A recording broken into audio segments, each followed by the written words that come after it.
বাংলায় এই গোলামি না আজাদি।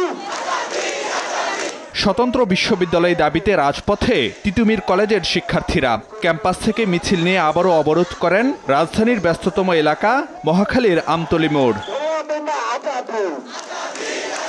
রোববার সন্ধ্যার পর রাস্তা আটকে দাবি আদায়ের পক্ষে চলতে থাকে আন্দোলনকারীদের স্লোগান। প্রত্যাখ্যান করেন তিতুমীর কলেজ নিয়ে শিক্ষা উপদেষ্টার বক্তব্য। রাষ্ট্র সদস্য না দিয়ে উপদেষ্টা তিতুমীরকে নিয়ে ধরতে গেলে এক ধরনের উপহাস করেছে। সেই জায়গা থেকে আমাদের প্রতিবাদমূলক আজকে এখানে অবস্থান কর্মসূচি। এদিকে শিক্ষার্থীদের সড়ক অবরোধের কারণে বন্ধ হয়ে যায় যান চলাচল, তৈরি হয় ব্যাপক যানজট। জনভোগান্তির জন্য দুঃখ প্রকাশ করলেও শিক্ষার্থীরা জানান দাবি আদায় না হলে কঠোর কর্মসূচি দেওয়া হবে।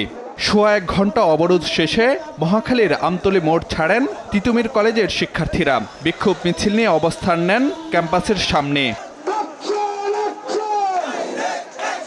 এদিকে দাবি আদায়ে রোববার 5ম দিনের মতো অনশন কর্মসূচি চালিয়ে যান শিক্ষার্থীদের একটি অংশ। অসুস্থ হয়ে পড়ায় বিকেলে এক শিক্ষার্থীকে হাসপাতালে পাঠানো হয়। ফারুক ভিয়া, রবিন, সময় সংবাদ, ঢাকা।